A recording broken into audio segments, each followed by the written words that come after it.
Hi, I'm Jack and welcome back to another video. So today I have a massive book haul because Bargain Books had a warehouse sale and now I have a lot of books. Bargain Books had a huge sale at one of the warehouses. It was an experience. I know the books I got were good. I liked them. Found some interesting books there, but also the place was so dusty. You picked up a book and it was covered in dust, and my fingertips were like black by the time we left.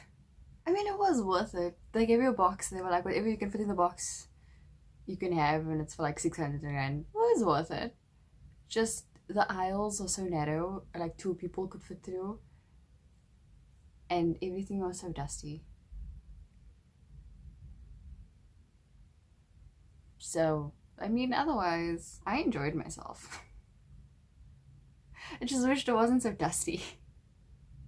Because my hands were filthy and I didn't like it. I don't like it. I don't like my hands being dirty. No.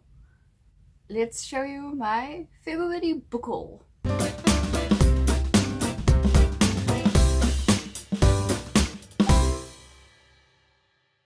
First on the list we have The Spiderwick Chronicles, Book 2, Seeing Stone, Book 3, Lucinda's Secret, Book 4, The Ironwood Tree, and lastly Book 5, The Wrath of the Malgaroth. Malgaroth, that's how I'm saying it. All of this by Toni DiTerlizzi and Holly Black. Spiderwick Chronicles, I watched the movie when I was younger. I loved it so much. My favorite thing about it was how they defeated everybody with like special tomato sauce and that little house thingy that liked to eat honey. Look, I don't remember the names because it was so long ago. That was like one of my favorite things. The reason why I don't have book one is because they didn't have book one, which was so strange because they had piles and piles of like book 2 to 5, but book 1 was just nowhere to be seen, and I was very upset. Not upset, I was disappointed that there wasn't book 1. I was like, why? That was a very common thing in the bookstore. In the warehouse, it's not a bookstore, it's a warehouse. In the warehouse was they would have like the odd numbers in the series. Like they would have book 2, but then they don't have 1 and 3, and then they have like 1 and then they don't have the rest of the books, or they have 3 and then you have no idea where 2, 1 or 4 are. Next we have Goosebumps, Deep Trouble by R.L. Stine. What I like, it's all short stories and it's all like kind of standalone-y, so you don't have to like read the entire like 50 million books that he wrote before this one to understand this one, because you know, it's nice fun short stories. Now we have a like a classic, I guess, that I wasn't expecting to find because I couldn't find like any noticeable books. Not noticeable for me anyway. Books that I knew, authors that I knew. I couldn't find any besides R.L. Stine and the Spiderwick Chronicles. I was not expecting to find these. Percy Jackson and the Lightning Thief, Percy Jackson and the Sea of Monsters, Percy Jackson and the Titan's Curse, all by Rick Riordan.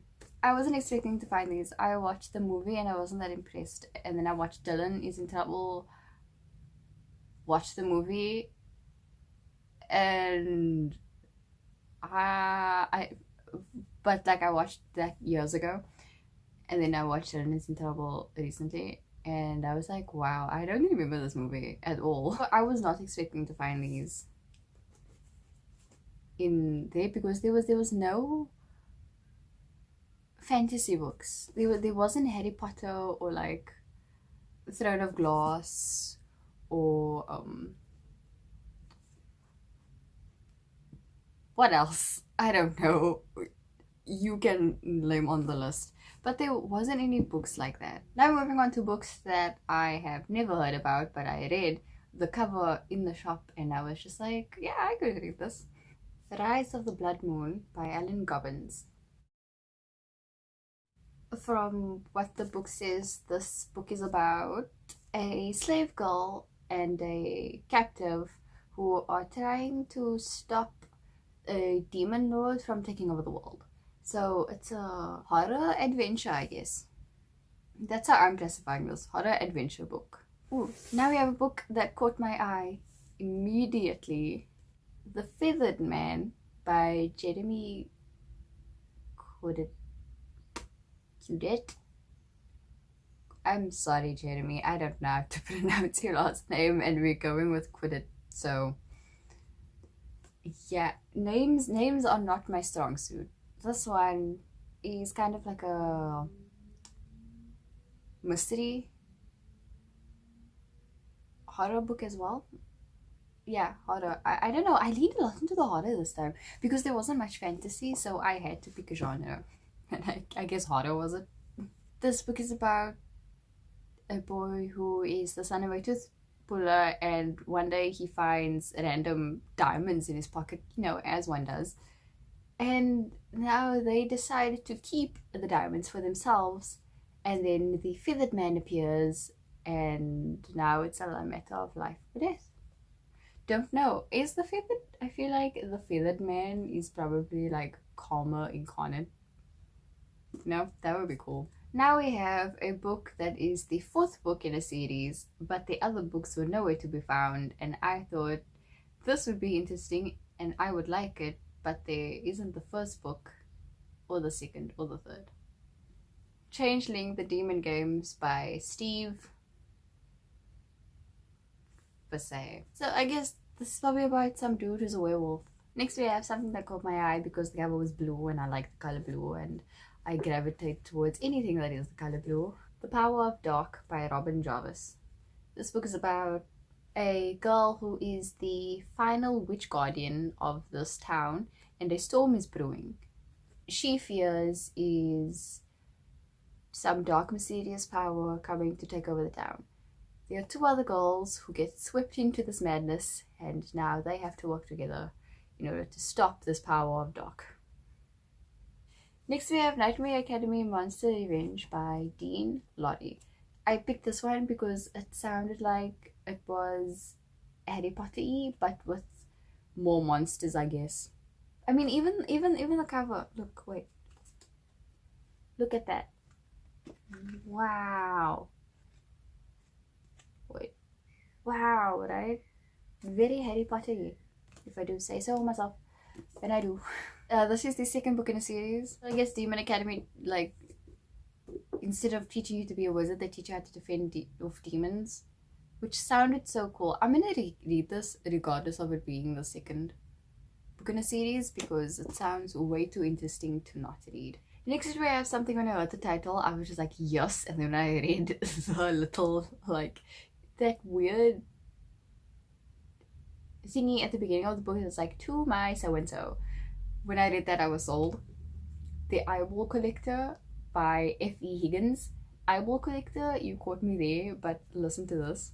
To B-E-A-G, because I'm not going to be able to spell that, because the way I read it, it's big. Hickory, here's to your eyes where they never be in your potatoes. Yes, I'm reading this book. The Eye Collector versus this boy who has revenge on his mind. So what I'm assuming, Eye Collector stole somebody's eyes that this boy knows, and now he's gonna try and kill the Eye Collector, which is so cool. But the fact that there's this thing called an Eye Collector got me, like, sold already. Fun story about this one, there was a hardcover book of this, and all the hardcover books were completely dusty. It was gross. There was like spots on the pages. It's been there for a while. It melded to the shelves, and then we found the paperback version, and it was nice and clean, and I could touch it without wanting to die. So haha, because we almost left without it, and I would have been so sad because then it would not have been worth it if I didn't get the Eyeball Collector. The third last book on my pile is The Shadowing Skinned by Adam Slater, yeah. Adam Slater. I don't know what's up with this book. There's 3 other books, and I don't know if this is the second in the series or these are like standalone books in a series warning dark humor, warning dark horror, and I was just like, yes, why not? It was in the young adult section, close to the child section, but then again, so was 50 Shades of Grey. So, second to last book on the list. I said this was a massive book haul, and it is a massive book haul. War of the Worlds by H.G. Wells. I watched this movie. There's a TV series about it, but there are no subtitles. Are there subtitles? I don't know. It's French. I couldn't find anything with subtitles and I haven't watched it yet. But this is cool. I don't know this. I doubt this is the actual book. Finally, last book on this book pile. One that I didn't think I was going to see because I know this came out recently, was it? Because I know it was right about the end of the year's Booksplosion Book of the Month. Definitely was not expecting to find this there. Seafire by Natalie C. Parker. This is about a group of space pirates who are just a bunch of women who hang out. The reviews on this book, like the ratings, were amazing and I wanted to read it because I was looking for other kinds of authors, and this was a fantasy book and I couldn't find any other fantasy books anywhere else. So I was just like, yes, I've been meaning to read to get this book so I can read it. And what are the odds I can find it here and shove it in a box where all of the books I get, if it fits in the box, are just 600 rand. That is my February book haul. It was a lot of books. I think like a lot. I can't count. It's too early in the morning. I haven't had coffee yet. That's a wrap. I found some interesting things, found some books I didn't think I was going to find after the first walkthrough of the entire place. That's all for this video, and I'll see you in the next one. Bye.